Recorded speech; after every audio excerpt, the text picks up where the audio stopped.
Welcome to my YouTube channel. So guys, आज हम करने वाले हैं लेवल्स ऑफ टीचिंग। ठीक है, तो जैसे आपको पता है कि 3 लेवल्स होते हैं टीचिंग के, आज हम उन्हीं को देखेंगे। And before starting I would like to request you कि आप मेरे चैनल को सब्सक्राइब जरूर कर लीजिएगा अगर आपको मेरी वीडियो अच्छी लगती है।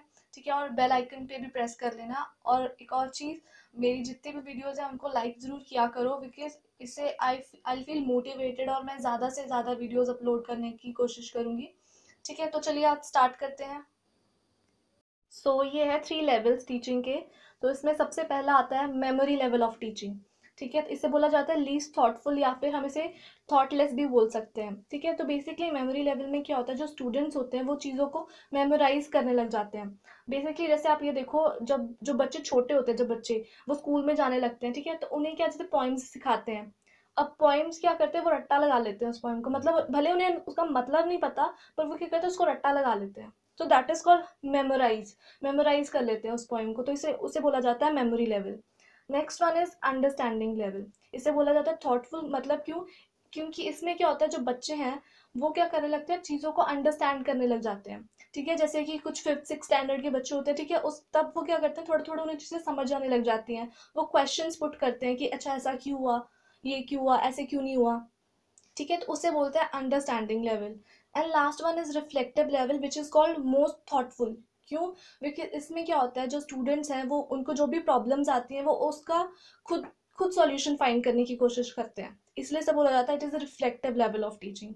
तो हम इन लेवल्स को अब डिटेल में करते हैं। ठीक है, तो चलिए स्टार्ट करते हैं फर्स्ट लेवल ऑफ टीचिंग से। First level of teaching is memory level of teaching. So Herbert is considered the exponent of memory level of teaching. तो ये पॉइंट आप याद रख लो, इस पर्सन का नाम, बिकॉज एग्जाम में आ सकता है कि who is the exponent of memory level. तो हर्बर्ट है। ठीक है, it is the first and thoughtless level of teaching. It is concern with the memory और mental ability. Teaching at memory level of teaching is considered to be initial और lowest level of teaching. ठीक है, तो क्या कह रहे हैं कि ये मेमोरी लेवल फर्स्ट लेवल होता है, इसमें ये क्या है, थॉटलेस है, और इनिशियल और लोएस्ट लेवल ऑफ टीचिंग है। ठीक है, तो इसमें क्या होता है, at this level the thinking ability does not play any role. तो इसमें क्या करते हैं, थिंकिंग एबिलिटी का कोई रोल नहीं होता। Students only cram the facts, information etcetera that are taught to them. तो जो भी हम एक स्टूडेंट को जो भी हम पढ़ाते हैं, ठीक है, वो क्या करते हैं, उन चीज़ों को क्या कर लेते हैं, क्रैम कर लेते हैं। And next point is it induces the habit of rote memorization of facts and information. तो बेसिकली जो मेमोरी लेवल ऑफ टीचिंग है, इसे रोट लर्निंग भी कहते हैं। रोट मतलब रट्टाफिकेशन, जैसे कहते हैं रट्टा लगाना। ठीक है, so the role of teacher is prominent and that of a student is secondary. तो मेमोरी लेवल में जो टीचर का रोल होता है वो प्राइमरी रोल होता है, बिकॉज ये जो है, इसमें सारा रोल टीचर का। टीचर नहीं स्टूडेंट को जो बोलेंगे कि अच्छा ऐसे ही करना है, तो वो स्टूडेंट वैसा का वैसा करता है। इसलिए कहा जाता है कि टीचर का रोल है वो प्रोमिनेंट है या फिर प्राइमरी है, और जो स्टूडेंट का रोल है that is secondary. Clear? So next अब हम देखते हैं मेथड्स यूज्ड। ठीक है, तो मतलब टीचर्स कौन से मेथड्स यूज करते हैं इसमें बच्चों को पढ़ाने के लिए। ठीक है, तो ये कुछ मेथड्स हैं, जैसे कि drill, review, revision and asking questions. तो एक बार इनका मतलब देख लेते हैं। ड्रिल का क्या मतलब होता है? ड्रिल मीन्स रेपिटेशन और practice for the purpose of attaining proficiency in memorizing the material. तो बेसिकली ड्रिल का क्या मतलब होता था कि एक ही चीज़ को हम जैसे बार बार रिपीट करते थे। जैसे बेसिकली जब हम छोटे थे, ठीक है, हमें क्या करते थे, जैसे टेबल्स होते थे कि जैसे 6 का टेबल, तो हमें टीचर्स क्या कहते थे कि आप इसको 20 टाइम्स लिख के आना। ठीक है, घर से 20 टाइम्स लिख के आना। वैसे क्यों करते थे? ताकि हम उस चीज़ को हम मेमोराइज कर लें, हमें उसे वो चीज़ याद हो जाए। जैसे हम जितनी उसकी प्रैक्टिस करते रहेंगे तो हमें क्या होता है, याद हो जाती है वो चीज़ें। तो उसे कहते हैं drill method. Next one is review and revision. तो review and revision is revising the facts and figures. तो बार बार बच्चों को चीज़ें रिवाइज कराते रहना। So that is also one of the method used. And last one is asking the question to examine whether or not the knowledge level objective of teaching have been achieved. तो इसमें क्या करते थे, teachers क्या करते हैं कि वो क्वेश्चंस आस्क करते हैं बच्चों से, ताकि उन्हें पता लगे कि हाँ जो उन्होंने पढ़ाया है बच्चों को वो याद है कि नहीं। ठीक है, बार बार उनसे पूछेंगे अगर क्वेश्चन, तो उन्हें वो याद हो जाती हैं वो चीज़ें। ठीक है, तो अब हम आगे देखते हैं। So next is role of teacher and learner in memory level of teaching में। तो teacher has a dominating, active and authoritarian role. तो इसमें टीचर का क्या रोल होता है, कि डोमिनेटिंग रोल होता है, एक्टिव और अथॉरिटेरियन रोल होता है। ही हैज़ द अथॉरिटी, तो उसके पास अथॉरिटी होती है to instruct, deliver, direct, control and evaluate the performance. ठीक है, तो जैसे मैंने आपको स्टार्टिंग में भी कहा कि जो मेमोरी लेवल में टीचर का क्या रोल होता है, प्राइमरी रोल होता है। And next is learner. Learner का क्या रोल होता है, has a passive role which means to do what is directed by the teacher. तो लर्नर क्या करेगा, जो उसको टीचर बोलेगा करने को वो वही वही करता रहेगा।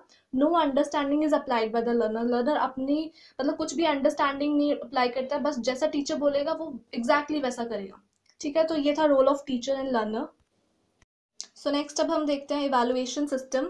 ठीक है, तो इवैल्यूएशन सिस्टम बेसिकली क्या होता है, जो टीचर्स हैं वो यूज़ करते हैं एग्जामिन करने के लिए कि जो उनके जो स्टूडेंट्स हैं कि उन्हें how well they understood the topic, मतलब उनकी परफॉर्मेंस को एग्जामिन करते हैं। ठीक है, तो इसमें कैसे करते हैं examine, oral and written test are use to test the memory of the student. तो ओरल एंड रिटन टेस्ट होते हैं बच्चों के। And evaluating and in evaluation written test, recall type, recognition type, MCQ, matching type test is employed। तो कौन कौन से test होते हैं, रिकॉल टेस्ट, रिटन टेस्ट होते हैं, रिकॉग्निशन टेस्ट, MCQ और मैचिंग टाइप टेस्ट कंडक्ट किए जाते हैं। आई होप आपको समझ में आया कि मेमोरी लेवल ऑफ टीचिंग क्या होता है। ठीक है, नेक्स्ट अब हम देखते हैं अंडरस्टैंडिंग लेवल ऑफ टीचिंग, जो कि सेकेंड लेवल है।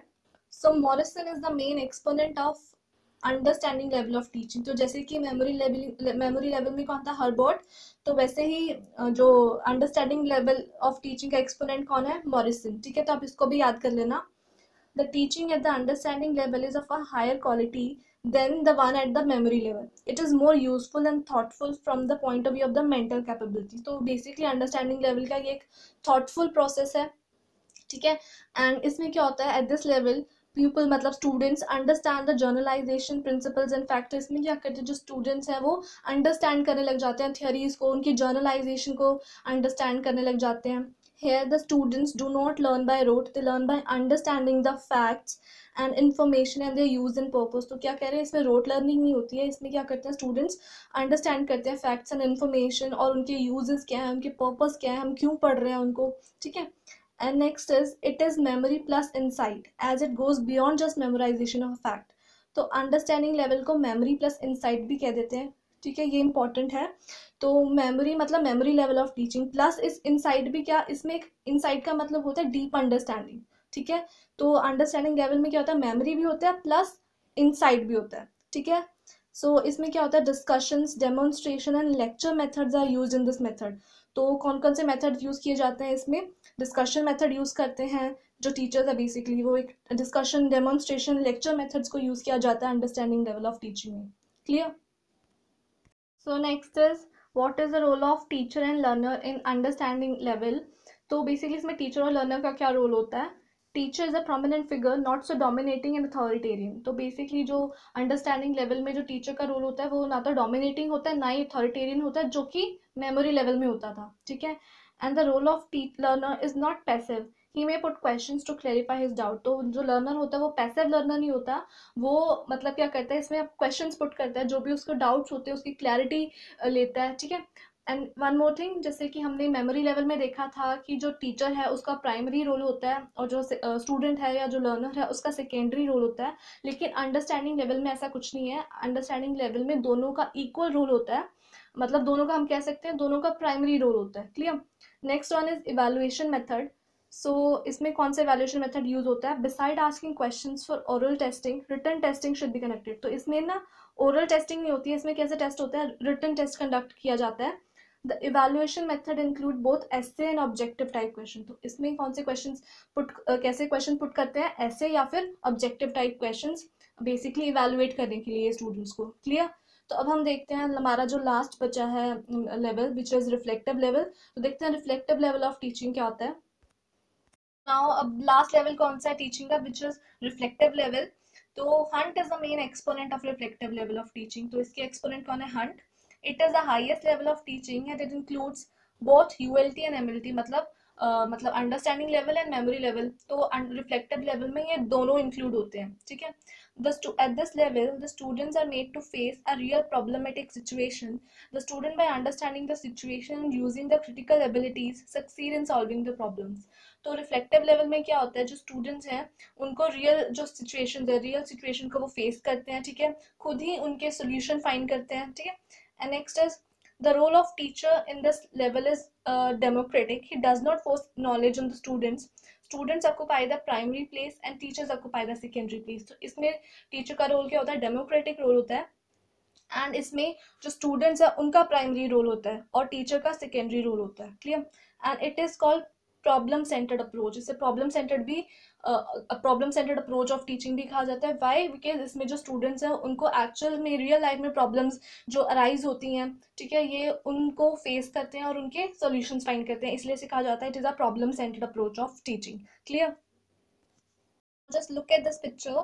तो जो स्टूडेंट है वो क्या करेगा, उसको एक प्रॉब्लम जब अराइज होगी तो ही विल थिंक, तो मतलब वो सोचेगा कि वो उस प्रॉब्लम को वो कैसे सॉल्व करे, and next is he will find the solution of the problem by his own. और इसे बेसिकली कहा जाता है reflective level of teaching. Clear? तो इसमें कौन कौन से मेथड्स यूज होते हैं? Problem solving methods, investigation method, experimental and inquiry oriented method. Clear? And evaluation कैसे होती है इसमें? The evaluation system at the reflective level of teaching should test the higher order cognitive abilities like reasoning, creativity, original thinking, problem solving and critical thinking। तो basically क्या कह रहे हैं इसमें कि इवैल्यूएशन कैसे होती है, जो स्टूडेंट है उसकी इन क्वालिटीज पे, मतलब उसकी क्रिएटिविटी के बेस पे, ओरिजिनल थिंकिंग के बेस पे, problem solving and critical thinking के बेस पे इवैल्यूएशन की जाती है। सो ऐसे type test are basically use under this type of evaluation, under this type of level. ठीक है? सो आई होप आपको तीनों के तीनों लेवल समझ में आ गए होंगे, एंड अगर आपको समझ में आ गया so do like, share and subscribe to my YouTube channel.